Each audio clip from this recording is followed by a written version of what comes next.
മുത്തശ്ശി, എന്നാലും ഇന്ന് ഷൂട്ടില്ലല്ലോ, നമുക്ക് എവിടെയെങ്കിലും ഒന്ന് പോയാലോ? ആ, എങ്ങോട്ടാണെന്ന് പറ. മുത്തശ്ശി ഏതെങ്കിലും അമ്പലത്തിൽ പോണോന്ന് ആഗ്രഹമുണ്ടോ? എന്തിന്? എടി, നിന്റെ അച്ഛന്റെ കൂടെ പാതി പട്ടിണിയായിരുന്നപ്പോ കൊറേ അമ്പലങ്ങൾ കയറി നിരങ്ങിയതാ. ഇനി എനിക്ക് ഒരിടത്തും പോകേണ്ട കാര്യമില്ല. കൊണ്ടുപോവുകയാണെങ്കിൽ നീ എന്നെ കാഴ്ചകൾ കാണുന്ന സ്ഥലത്ത് കൊണ്ടുപോകും. അങ്ങനെയാണെങ്കിൽ നമുക്ക് ഏതെങ്കിലും ടൂറിസ്റ്റ് സ്പോട്ടിൽ വെച്ച് പിടിക്കാം. മുത്തശ്ശി കാണാത്ത എത്രയോ സ്ഥലങ്ങൾ കിടക്കുന്നു. ആ, അത് ഈ ലോകം മുഴുവനും ഇല്ലേ? നീ നിന്റെ അച്ഛന്റെ കൂടെ നടന്നിട്ട് എന്താ കണ്ടിട്ടുള്ളത്? ആറ്റുവാശ്ശേരി കുടുംബം, നിന്റെ അച്ഛൻ പൂജിക്കുന്ന അമ്പലം, അതിന്റെ ഇടേക്കൂടുള്ള ഇടവഴി. ഓ, നല്ല കാലത്ത് കളഞ്ഞുപോയ ദിവസങ്ങളെ കുറിച്ച് ആലോചിക്കുമ്പോ സങ്കടം തോന്നുവാടി മോളെ. പേടിക്കണ്ട മുത്തശ്ശി, ഇനിയുള്ള സമയം നമുക്കങ്ങ് ആഘോഷിക്കണം.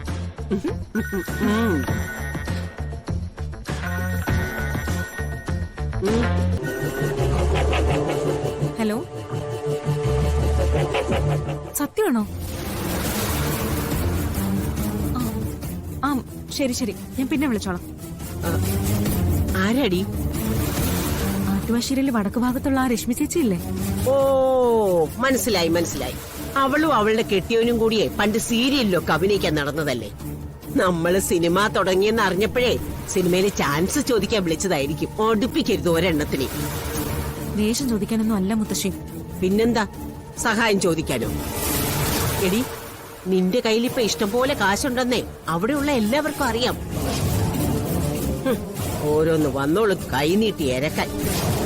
മുത്തശ്ശി പറയുന്നത് കേക്ക്. ആ, രശ്മി ചേച്ചി വിളിച്ചതേ സന്തോഷമുള്ളൊരു കാര്യം പറയാനാ. ആ, എന്നാ കേക്കട്ടെ. ആറ്റുവാശ്ശേരിയില് നമ്മുടെ വീട്ടിലൊരു ഗസ്റ്റ് വന്നിട്ടുണ്ട്. വളരെ വിശേഷപ്പെട്ടൊരു ഗസ്റ്റ്. ഓ, അവൻ അവിടെയല്ലേ താമസിക്കുന്നത്? അവന്റെ കൂട്ടുകാർ വല്ലതും ആയിരിക്കും.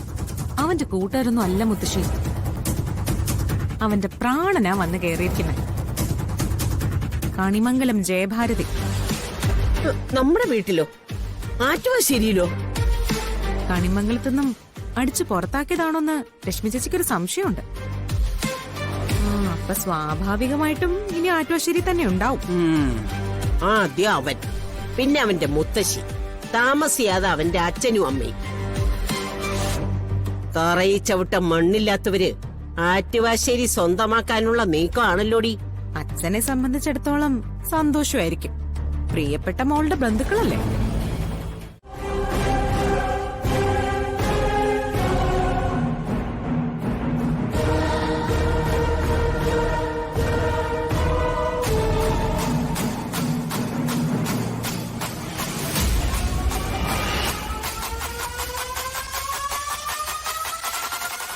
ബെഞ്ചമിൻ, നീ ഇങ്ങനെ പുറത്തിറങ്ങി നടന്ന?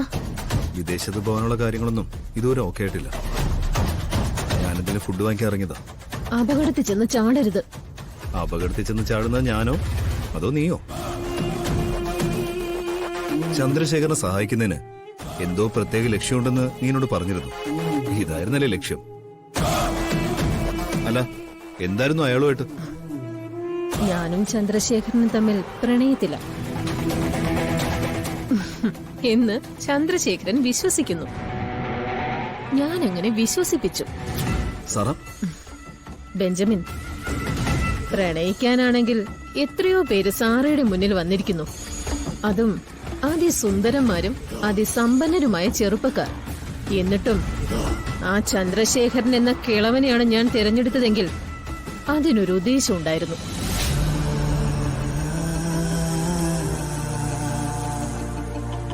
കണിമംഗലം സ്വന്തമാക്കാൻ ചന്ദ്രശേഖരനോടൊപ്പം ഞാൻ ഇറങ്ങി തിരിച്ചത് ഒരു പകയുടെ കനല് കെടാതെ എന്റെ മനസ്സിൽ കിടക്കുന്നതുകൊണ്ടാ. പകയോ? ആരോട്? എന്തിന്? ഞാൻ എന്റെ പ്രതികാരം പൂർത്തിയാക്കി കഴിഞ്ഞാൽ മാത്രമേ മറ്റൊരാളോട് ഞാനത് പറയൂ. കണിമംഗലം സ്വന്തമാക്കി ചന്ദ്രശേഖരനെ ഞാൻ എന്റെ വലയിലിട്ടിരിക്കുന്നതേ അതിനു വേണ്ടിയാ. ഞാനേ ഒരു ഐഡിയ പറയട്ടെ. പറഞ്ഞോ, പക്ഷെ കൊള്ളാവുന്നതാവണം. ഇത് കൊള്ളാവുന്നേ. ഇപ്പോ നമ്മുടെ ഈ ഫുഡിന്റെ പരിപാടി പതുക്കെ പതുക്കെ മെച്ചപ്പെട്ട് വന്നുകൊണ്ടിരിക്കുക. ഈ ഫുഡിന്റെ ക്വാളിറ്റി അനുസരിച്ച് ഇനിയും അത് മെച്ചപ്പെടും. അതിലെനിക്കൊരു സംശയമില്ല. അതിന് അല്ല, എല്ലാ ജോലികളും നമുക്ക് പതുക്കെ പതുക്കെ ഒന്ന് വീതം വെക്കണം. ഇപ്പോ പാചകത്തിന്റെ കാര്യത്തില് തനിക്ക് എന്തായാലും മാറി നിൽക്കാൻ പറ്റില്ലല്ലോ അല്ലേ? താൻ ഫുൾ ടൈം അവിടെ ഉണ്ടായിരിക്കും. തന്നെ സഹായിക്കേണ്ടത് അമ്മയാണല്ലോ. പിന്നെ എനിക്ക് അച്ഛനൊക്കെ ചെയ്യാനുള്ളത് ഈ ഓർഡർ വരുന്ന സംഭവങ്ങളൊക്കെ അറ്റൻഡ് ചെയ്യാന്നുള്ളതാ.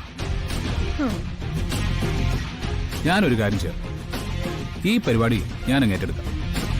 ഏത് പരിപാടി? അല്ല, ഈ ഫുഡ് കൊണ്ടേ കൊടുക്കുന്നതേ. എടോ, ഒരു 2 ദിവസം കൊണ്ട് ആറ്റുവാശ്ശേരിക്ക് അടുത്തുള്ള സകല സ്ഥലങ്ങളും ഞാൻ പഠിച്ചെടുത്തോളാം. ഐഡിയ പറയട്ടെ എന്ന് പറഞ്ഞപ്പോഴേ ഞാൻ പറഞ്ഞിരുന്നു കൊള്ളാവുന്ന ഐഡിയ പറയാവൂന്ന്. അത് കൊള്ളില്ലേ? ഒട്ടും കൊള്ളില്ല. തൽക്കാലം കണിമംഗലം പരമേശ്വരന്റെ മകൻ വരുണിനെ ഒരു ഡെലിവറി ബോയ് ആയിട്ട് ഇവിടെ അലഞ്ഞു തിരിയാൻ വിടാൻ എനിക്ക് ഉദ്ദേശമില്ല. ഇപ്പൊ നമുക്കുള്ള ഓർഡറുകളൊക്കെ കൊടുത്തു തീർക്കാൻ ഞാനൊരാള് മതി. പിന്നെ കയ്യിൽ നിൽക്കാതെ വരുമ്പോഴല്ലേ നമുക്കത് അപ്പം ആലോചിക്കാം. ഇവിടെ താൻ എന്തായി പറയുന്നത്? ഏത് ജോലിക്കും അതിന്റേതായ മഹത്വം ഉണ്ടെന്ന് കൂടെ കൂടെ പറയുകയും ചെയ്യും. ഞാൻ എന്തേലും ജോലിക്ക് ശ്രമിച്ചാൽ അതിനോട്ട് സമ്മതിക്കത്തില്ല. അതെന്തുകൊണ്ടാ? ഇതിനേക്കാളും വലിയ ജോലി ഒരുപാട് ചെയ്യാനുള്ളതുകൊണ്ടാ. തൽക്കാലം റെസ്റ്റ് എടുക്ക. ആ, എന്തായാലും താൻ സമ്മതിക്കില്ലെന്ന് തന്നെയല്ലേ? ഇക്കാര്യം ഞാൻ സമ്മതിക്കുന്ന പ്രശ്നമേ ഇല്ല. അതിനെക്കുറിച്ച് ചിന്തിക്കണ്ട. ബാക്കിയൊക്കെ ഞാൻ വന്നിട്ട് ചിന്തിക്കാം. പോട്ടെ.